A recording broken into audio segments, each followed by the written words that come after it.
bakunzi ba One Nation Radio ndabasuhuje nitwa Oswald Kim tugiye kuganira n'umutumirwa mukunda cyane umuyobozi w'inararibonye umuhanga mu by'ubukungu yitwa Honorable François Kanimba mwamumenye ayobora banki mu Rwanda mwamumenye ari minisitiri w'ubucuruzi n'inganda mwamumenye avuga nawe ibikorwa bye yagiye akora akiri muto reka tuganire nawe Honorable François Kanimba twishimiye kwakira muri studio za One Nation Radio muri Sanga. Murakoze cyane. Yego. Amakuru yanyu? Turaho. Twibereye mu kiruhuko cy'izabukuru ariko ntabwo tubayeho nabi. Mubayeho neza biragaragara uko musaza niko mugenda muba bato. Murasaza nka divayi. Abantu benshi barabimbwira ibyo ngibyo. Ni byiza. Barabimbwira. Arega umuntu wakoreye igihugu kuriya muri ziriya mvune ni byiza ko aruhuka. Iyo agiye mu kiruhuko rero ntekereza ko garuza cyagiye ataryoheje. Ahubwo ngo abanyamakuru nimwe musigaye munaniza kuko nta cyumweru mwa mutampamagaye. Honorable igikuru nuko tukuganiriza mu buryo bugufasha kuruhuka. Ngiye ko bitekereza. Ugibona ko abarimu batajya basaza? Bahora bavuga buya. Abarimu ntabwo basaza kubera bahorana n'abato. Mind ihora iri ku murongo. Reka tujye ku bibazo byanyu bwite bigufi. Babyita personal questions. Yego. Kanimba ko ari umuhanga cyane. Kanimba yize hehe? Ibintu bihora bigaruka. Yewe iwacu ni ku Gikongo cyahoze cyitwa intara ya Gikongoro. Yari prefecture. Ubu ni akarere ka Nyamagabe. Niho navukiye. Nize amashuri abanza ku Kigeme. Ku Kigeme hari paruwase ya Eglise Anglicane yari ifite amashuri niho nize yewe ndi umuporoso. Wo muri Eglise Anglicane. Yego. Niho narerewe. Sogonderi nayize ahantu hitwa Irunyombyi muri Nshiri. Ni hafi y'ishyamba? Ni hafi ni ku mupaka w'u Burundi. Muri Nyaruguru hiri. Warenze rwa ruganda rw'icyayi rw'amata? Warenze mata, warenze ku Mubuga na biriya bitaro byo ku Mubuga ukagera ahantu ku musozi witwa Nshororo ukambuka hakurya rwose. Ni ku mupaka w'u Burundi. Waritsindiye? Yes, naritsindiye ariko rero kubera uko amashuri yari ateye kuri iki gihe narabivuze mu kiganiro natanze kuri radio nari umuhanga nari nzi imibare cyane mu rwego rw'intara twajyaga dukora konkuru nkaba uwa mbere nkiri muri primaire ariko kugira ngo nzave muri siziye mujye muri secondaire byantwaye imyaka 3 uwa mbere sinemerewe ndadubura wa kabiri sinemererwa noneho ncika intege vuga ko ibyo kwiga mbivuyemo wari umubyeyi wanjye aranga aragenda anegosiya n'abarimu icyo gihe na leta yari yakuyeho politike yuko hari umwana ushobora kwiga imyaka 3 mu wa gatandatu iyo mu myaka 2 utemererwaga waratahaga. Nanjye nari nafashe icyemezo cyo gutaha rwose namaze kubyemeza natangiye ubucuruzi nteka imigati notsi imigati nkajya mu isoko nkacuruza imigati nkunguka nkagura amasaka nari umucuruzi ukomeye ku buryo banambwira yuko noneho nemerewe nibajije ukuntu ngiye gutakaza ubucuruzi nabonaga bufite vision ngo ngiye kwiga ariko kubera yuko byari byaraharaniwe na papa wanjye naragiye ndi. Ubwo waragejeje imyaka ingahe? Aho ubucuruzi bwari bwakuryoheye? Umva kurangiza primaire ubu nari mu myaka ya za 12 13. Ndangije iyo Nyombyi nahize ibyo bitaga tronc commun imyaka 3 ya mbere noneho mvuyeyo njya muri humanité scientifique humanité moderne yari Nyanza. Niho nize section scientifique maths physique chimie biologie mvuyeyo nkora concours yo kwinjira mu kigo cya economie na statistique cyahuzaga ibihugu byo muri Afrika byari bihuye mu muryango witwaga OCAM. Cyari gifite icyicaro hano mu Rwanda hari Imburabuturo cyitwaga IAMUSEA Institut Africain Mauricien de Statistique et d'Économie Appliquée. Ntigamo imyaka 3 nyirangije none nkora concours yo kujya mu cyiciro cya mbere cya bene mu mashuri yigisha abantu b'inzobere mu ya statistique na economie cyari Paris mu France. Nigayo naho imyaka 3 narangije yo mu mwaka wa 2083 ndaza mpita njya gukora muri Minisiteri y'Imigambi. Nabanje ku mwarimu muri university. Yego. Nabanje ku mwarimu muri university hanyuma i Butare. Nari professeur ariko ntari permanent, ntanga amasomo di visiteur. Ariko kuko nahise ntangira n'akazi muri Minisiteri y'Imigambi ya Leta muri 1984. Kuva muri 1984 kugeza muri 1995 nari umukozi wa Minisiteri y'Imigambi ya Leta. Aho mviriye muri Minisiteri y'Imigambi ya Leta muri 1995, juste guverinoma nshya ikijyaho, nabanje gukorana n'uwayoboraga Minisiteri y'Imigambi ya Leta igihe gito, hanyuma nza gusaba uburenganzira njya gukora muri Banque Mondiale, ndi chief economist w'ishami rya Banque Mondiale ryakoreraga mu Rwanda. Ntabwo navuye i Kigali, nagumye hano nkora y'imyaka 5 kuva mu mwaka muri 1995 kugera mu mwaka w'ibihumbi 2000. Mu mwaka w'ibihumbi 2000 nibwo naje muri Beneri, guverinoma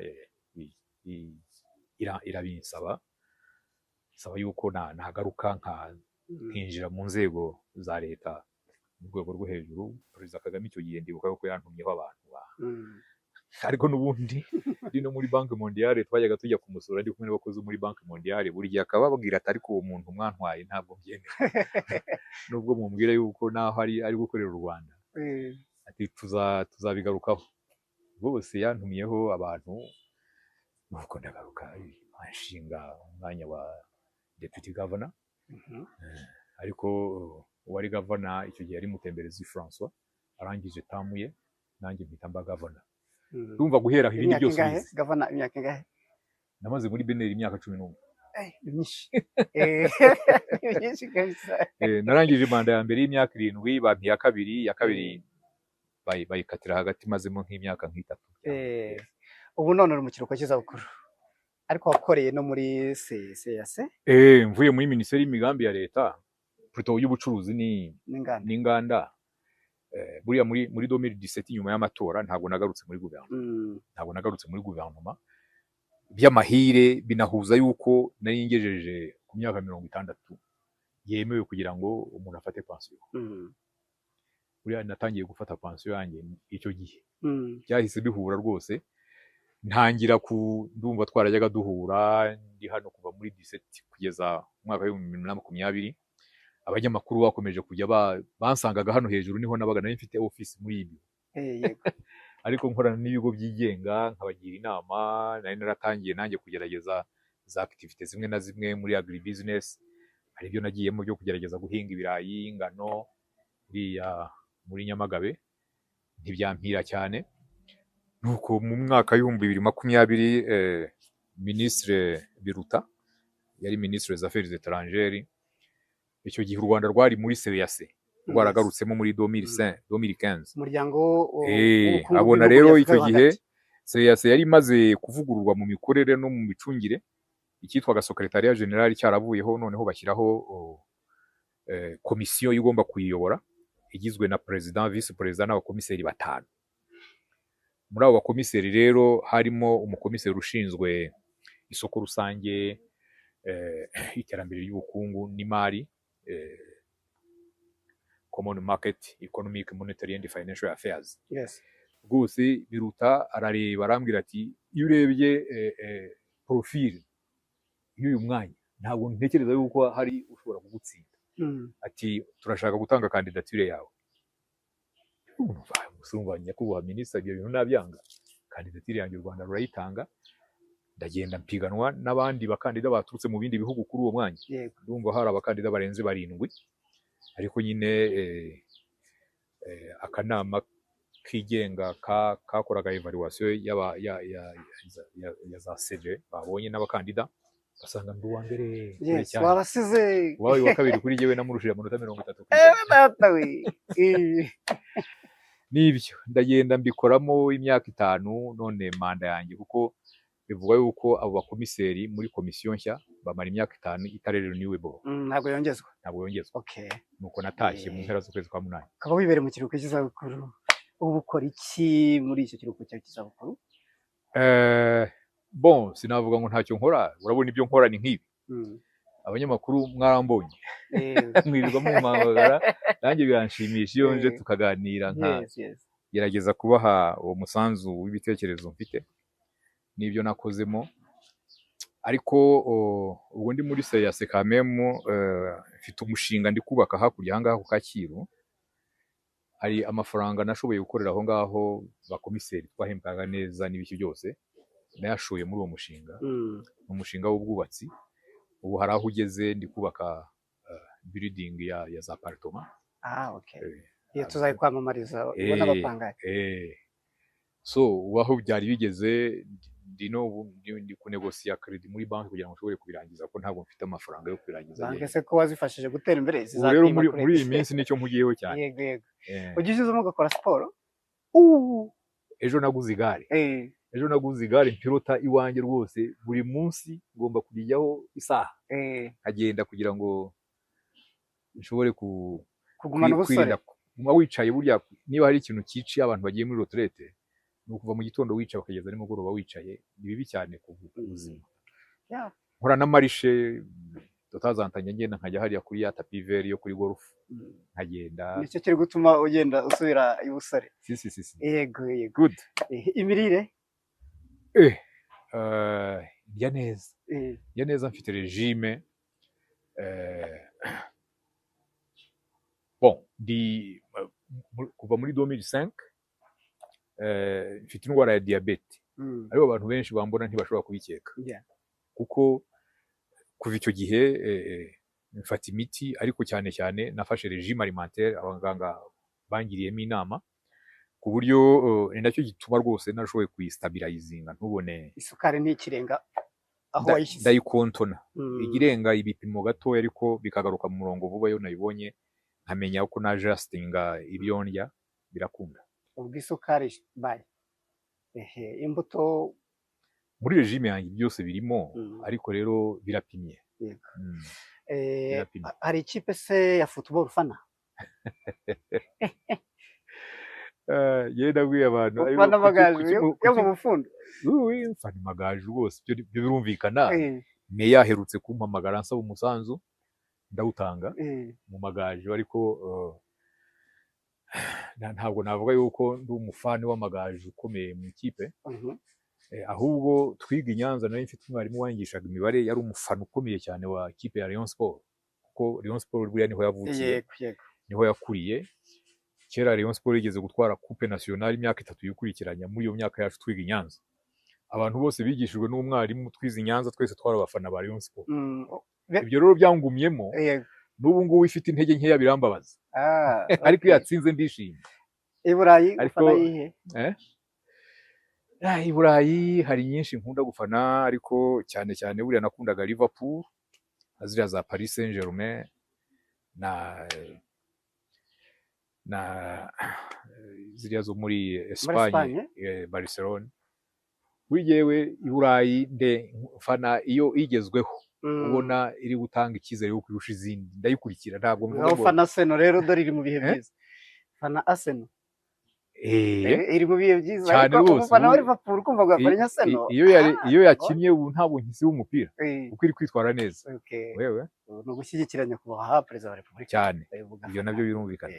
So ikindi nashakaga ko kubaza ni kirebana n'iki, ujya mu materaniro? Materaniro ni cyo ushaka kuvuga? Y'abaporoso. Gihe uriya ndi fondateri wa EAR Kacyiru, Eglise Episcopale, urusengero dufite hariya Kacyiru, munsi ya, urahabona ahantu umanutse kuri za ministeri, uvuye kuri rompwe ugiye gukata kugira ngo ukomeze imbere ya polisi, hari urusengero ruri munsi y'umuhanda. Je suis parmi les membres fondateurs barushinze, na n'ubu ku cyumweru niho njya gusengera. Abaporoso bakwigishije mu mashuri abanza warabituye? Ni umuporoso, ariko igitangaje umugore wanjye ni umunyakatolika, nashyingiwe na musenyeri witwaga Blaise Forestier Butare. Icyo gihe nasinyiye yuko kugira ngo nshyingire abana banjye bose bagomba kuzaba abakatolika. Iwanjye mu rugo nige muporoso yenyine, abandi bose n'abakatolika, kandi barabyishimiye, nta kibazo. Rimwe na rimwe hari igihe njya mbaherekeza nkajya mu misa, ubwo n'amasakaramentu urayabahesha. Nabo hari igihe bajya bamperekeza bakaza gusengera iwacu, nta problem. Ufite abuzukuru? Oya, amarerezo umwana wanjye mukuru yabaye n'umukobwa, aba mu rugo, ariko umusaza we umukurikira arimo kwitegura gushaka, Mm. yararambiranye, maze iminsi mutonganya. Akora muri Radiant. Yes. Ndatekereza yuko maybe this Nuko mu gihe uzadutumira. cy'umwaka ashobora Nuko uzadutumira. gushinga urugo. Kera- Abandi baracyari batoya, nta Yego. bazakurikiraho. Sinzi niba narabyumvise ari ibihuha se mbizi ngo wigeze kuvuga uti njyewe nta butunzi bukomeye mfite usibye inzu ntoya mfite Nyamagabe. Ariko ibyo bintu ni abanyamakuru mubyiyandikira. Nka kiriya kiganiro natanze kuri RBA ubushize, Yego. hari ahantu cyasohotse kuntuza kuri audio yabo ngo kuba guverineri no gukena. Ese ibi ntabwo nigeze mbabwira yuko nabaye guverineri w'umukene. Acunze amafaranga y'igihugu cyose. Ibyo ngibyo ni icyo kibazo. Sinzi yuko njyewe nigeze hari aho mvuga yuko nkennye. Njyewe urumva natangiye akazi muri 1984. Umwanya wa mbere mutoya natangiriyeho muri minisiteri y'imigambi ya leta, ari umwanya wa diregiteri ushinzwe gusesengura uburyo umugambi w'iterambere w'igihugu ugera kuri za indikateri wabaga warifishije. Uwo mwanya nkuvuyeho, hari imyanya ya diregiteri generali, hari direkisiyo generale 3 zo muri minisiteri y'imigambi ya leta, zose naziciyeho kugeza naho mbaye diregiteri generali wa minisiteri yose nyuma ya jenoside. Icyo gihe minisitiri yari Birara, na dirikabu we yari Edith Gasana, nanjye nkaba diregiteri generali ukorodona imirimo tekinike byose ya minisiteri. Ubwo ni uno mwanya icyo nakubwiraga,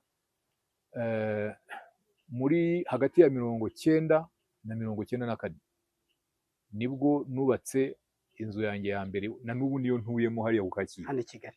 hari i Kigali, ubu niyo mbamo. Noneho nyuma ya jenoside ndi muri Beneri, maze kugera muri Beneri hagati y'umwaka w'ibihumbi 2000 n'umwaka w'ibihumbi 2005, nubatse inzu i Nyamagabe, sinzi niba muyizi. Ndayizi, imbere ya hoteli twa Golden Monkey. Voilà. None ubwo ndakennye gute? None ubu ngubu nabo nagize amahirwe yo kubona amafaranga nyine nakuye muri CAC, ndi komiseri, nyashora muri iyo projet mfite hano y'ubwubatsi iri hano. Apartment izaba ifite inzu zingahe? 5. Okay. Amasaziro ni meza, tujye tuvugishwa. Yacu shinje Imana nacyo. En fait nari mfite ikibanza kinini, nta nubwo ariyo gusa, immeuble ya apartment ifite 5 niveaux. Haruguru ku muhanda nashyizeho n'indi block, yo ni office building ifite nive 3. Okay. Ubu ngubu nawe nshaka guheraho nkayirangiza vuba. Niyo ndi gusabira credit kugira ngo, kuko hari demande ya za office building iri hejuru cyane muri kariya gace, ku buryo nazaheraho nkasaba n'irindi deni kugira ngo ndangize niyo apartment. Yego. Twasoza. Imana nifasha uwo mushinga ukagenda neza. Oya, uzagenda neza. Ubu uzanshajisha mu mahoro. Kuganira nawe kugira ngo umuntu asoze biragora. Ntanduranije. Njye gusaza utanduranije cyane. Honorable François Kanimba, watubwiye hano ufite imyaka 13 baranze ko utambuka ngo ujye kwiga segonderi kandi uri umuhanga. Kuntu wabaye umucuruzi wose no kureka ubwo bucuruzi bikakugora. Ariko iyo ndebye abana bo muri iyi minsi, umwana w'imyaka 13 ntabwo igitekerezo nk'icyo cy'ishoramari, igitekerezo nk'icyo cyo guhanga imirimo kibarimo, byagenze byishwe n'iki? Simbizi ibyo ngibyo. Urumva buriya niyo mpamvu nkunda kiriya kiganiro bariya abana Moses n'uriya mukobwa bakorana cya Password, bagenda batumira abantu nkatwe kugira ngo tugire inama urubyiruko, tubahe n'ingero. Nkaho ndibuka yuko jise yuko igihe nari maze imyaka 2 mu wa gatandatu mvuga ko ntazasubira mu ishuri, natangiye kotsa imigati. Ntumbaze ngo amafaranga yo kotsa imigati wayakuye he yarangaye. Icyo nzi nuko ashobora kuba atararenze 100 y'icyo gihe. Akaba ari cyo gishoro. Ariko buri munsi w'isoko, isoko aho twajyaga mu isoko yitwaga Inzega hariya i Nyamagabe. Hamwe bajya bavuga ngo bamukubitiye hareba Inzega. Isoko ry'aba ku wa gatatu no ku wa gatandatu, nta munsi w'isoko ntungukaga amafaranga 100. Ayijana nkayagura amasaka. Iwacu hariya bahingaga amasaka cyane, noneho nkasitoka. Nari mfite stoki y'imifuka myinshi cyane. Mu mwaka wa gatatu baza kumbwira ko noneho nagaragaye kuri liste y'abana bazajya muri segonderi. Urumva urwo rugero nk'uru, ntabwo ikintu cyo kwishyiramo ngo ugomba igishoro. Umuntu wese washaka ikintu yakora agatangira akantu igishoro akeneye ntabwo yacyaka ababyeyi ngo bakimwibe. ariko niyo urebye imyaka yabo n'ubu bintu nakwita ubutesi ubona cyagora umuntu agera na 20 ataragira ibitekerezo nk'ibyo wari ufite ku myaka 13. Donc urumva harimo ibyo byose ariko birashoboka ubu ngubu kamemo kubera ibibazo byo kubona akazi hanze aha ngaha n'ibiki abantu batangiye guhumuka, abantu batangiye kugerageza kwirwanaho bakoresheje ibishoboka byose. Yego. So twaganiriye neza mu gusoza, agira inama abayobozi bari mu nzego z'ubukungu, inzego z'imari, si abayobozi nyirizina n'abo batekinisiye. Ubwo urwego rw'imari rwose yewe ndabona ruri ku muvuduko mwiza. Nagize uruhare mu kubaka fondasiyo yarwo, abansimbuye kuyobora banki nkuru n'abandi bagize uruhare mu guteza imbere urwego rw'imari bakomeje kugenda bashingira ku byo nakoze birushaho kugira ireme. Hari ikintu gifatika cyane gukoresha ikoranabuhanga muri serivisi finansiye cyagaragaye guhera mu myaka ya 2005 kugeza ubu ngubu ukabona yuko bikomeye cyane. None twafashe n'icyerekezo cy'uko u Rwanda rugomba kuba hub ya serivisi finansiye muri aka karere. Kugira ngo urabizi niba utaranabimenya utaravugana nabo ya Kigali International Financial Center uzajye kubaganiriza wumva imigambi yawe, ubwira ibyo batekereza. Yewe ntekereza yuko kiriya cyerekezo nicyo ushingiye kuri track record u Rwanda rufite mu miyoborere myiza, biriya bizatuma abashoramari, ibigo bifite amafaranga hirya no hino ku isi bishaka gushora amafaranga muri aka karere ka Afurika bishobora kuza bikagira icyicaro mu Rwanda, ariko bakajya bakora bafasha ibigo bito n'ibiciriritse mu bihugu byo mu karere atari byo mu Rwanda gusa. Ibyo rero bizongere imirimo myinshi cyane ku Banyarwanda, kuko ikigo gifite icyicaro hano urumva gikoresha Abanyarwanda benshi, kandi nabo kizajya kijyana muri ibyo bihugu kugira ngo bajye gufasha ibyo bigo n'ibito n'ibiciriritse, abenshi hazaba harimo Abanyarwanda. Nkatekereza yuko ni ukugishyigikira hagakorwa ibishoboka byose kugira ngo kizamuke gikomeze gitere imbere. Ndumva ariho ejo hazaza ha segiteri finansiye y'u Rwanda. Yego. So turabashimiye cyane, Imana ibahamugisha. Good.